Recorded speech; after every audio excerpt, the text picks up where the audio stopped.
Some things in this world don't have no place in the light. Dark, cold, alone, evil everywhere. You've come to the right place to meet your worst nightmares. Just call me Harlow. Season 1, Episode 2, Virgil, the Meeting, and the Last Party. West Virginia Backwoods, October 31st, 1919, Samhain, Halloween.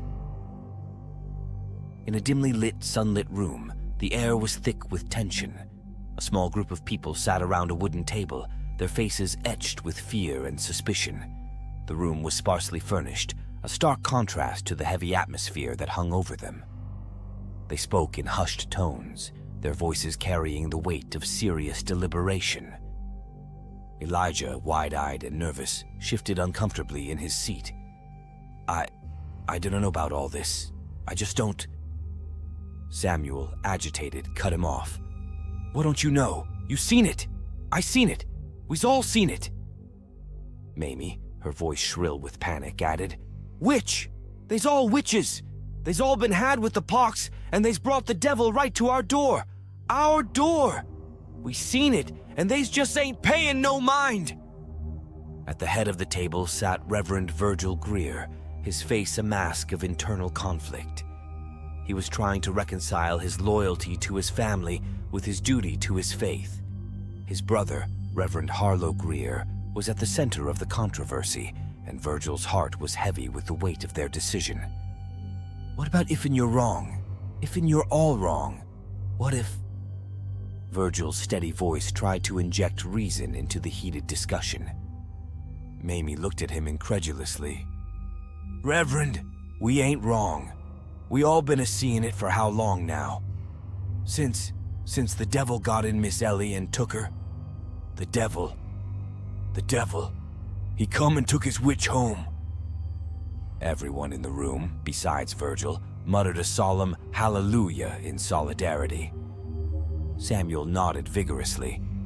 I never did trust all that neither. Them a-saying how she's all sick with the TB. Quarantine. Cora corrected him sharply. Quarantine. Keeping her way from all us's eyes. They brought it on theirselves. Letting that girl run amok all the time. That Missy girl. Letting her do and all that dress up like demons from hell's fire for play. Playing with fire. Hell fire. She's one too. Virgil leaned in, his voice tense. What if and they's just had a run of bad luck? What? Mamie slammed her hands on the table, half standing as she shouted. Witches! Reverend, witches! You know the Lord's book better'n any of us, and we knows it. Isaiah 47. The book says it right there. It says, they's been a-layin' with the devil, and it's come back. Says that evil will come upon thee, that the loss of children and widowhood will come 'cause of the multitudes of sorceries. Sorceries! Witches! Cora was animated, her gestures wild. Harlow's a widower 'cause of him letting Miss Ellie and the girl dabble in the devil's craft. And now then them a-trying to get our young'uns over in it too? No siree. No. Virgil tried to calm the storm brewing in the room. Now. Samuel, slightly condescending, challenged Virgil's reluctance. Now, what, Reverend? You know he's done went dark since his wife. Well, was took. She wa'n't no good. He's ain't no good. No, sir. Girl's no good. Girl's a witch. Elijah nodded, looking down at the table. Girl's got to go. The whole group nodded and mumbled their agreement. Samuel spoke again, his voice resolute. They both gotta go, and go now.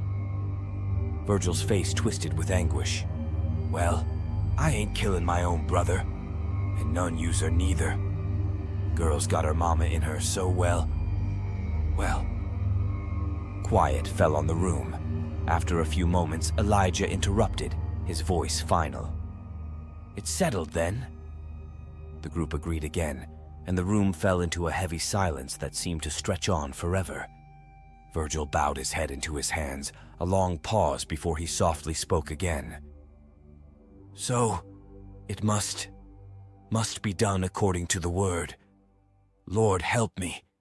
Lord, help me."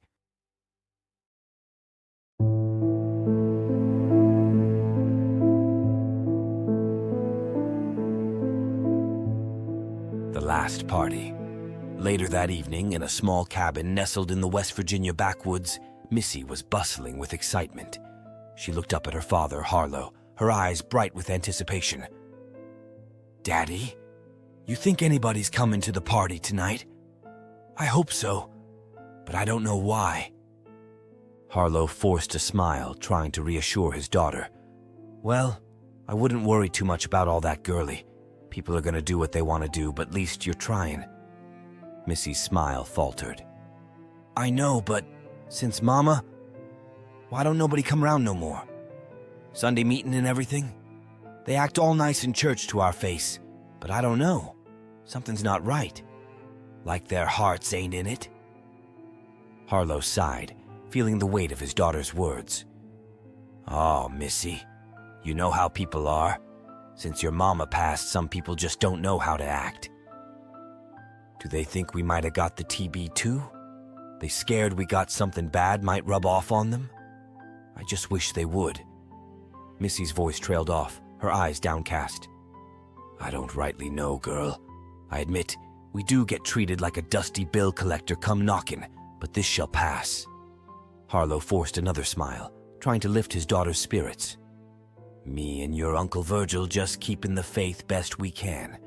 Times is tough for everybody. I know you miss your mama. Lord knows I do too. But we got to keep the faith and take care of each other. We's all we got in this world, and sure as sunshine, I see your mama in your eyes every time I look at you." Missy smiled wistfully, looking down. "Daddy, go on now. I'm heading out in the field for a bit, and when I get back, I want you to have a real humdinger of a Halloween party going. That what they call in this? Holla. Harlow's voice was gentle, but there was a hint of excitement as he tried to encourage his daughter. "I hope so, Daddy," Missy replied, her smile returning. "When I asked some people to come, they just gave me mean looks or said no. The boys and girls got excited, though. Get to play dress up and make candy apples and play hide-go-find. I made some masks for fun, too, look." Missy held up an old, creepy-looking paper cash mask, then another. She had molded these from flour and torn strips of newspaper, painted with colored water. "I made some extra ones in case nobody has got one. They can have mine I made if need be." Missy paused, looking at Harlow. "Daddy, can you bring some more apples home? I want to make sure there's plenty for everybody to eat. Everybody's gonna have fun bobbing for them and dipping them in that sugar water like candy." Harlow smiled, seeing the joy on his daughter's face. "Of course, darling. I'll bring you the whole dang orchard full." Missy lit up, her excitement palpable. She ran and threw a huge hug around Harlow. "Thank you, Daddy. Thank you. Thank you.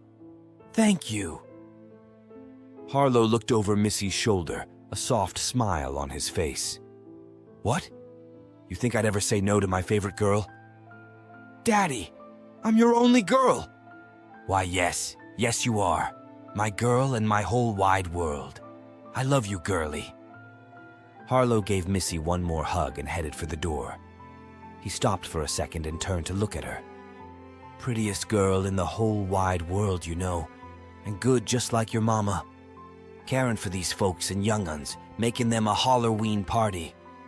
She'd be so proud, and I know she's a-looking down at you right now, seeing how happy you are making her."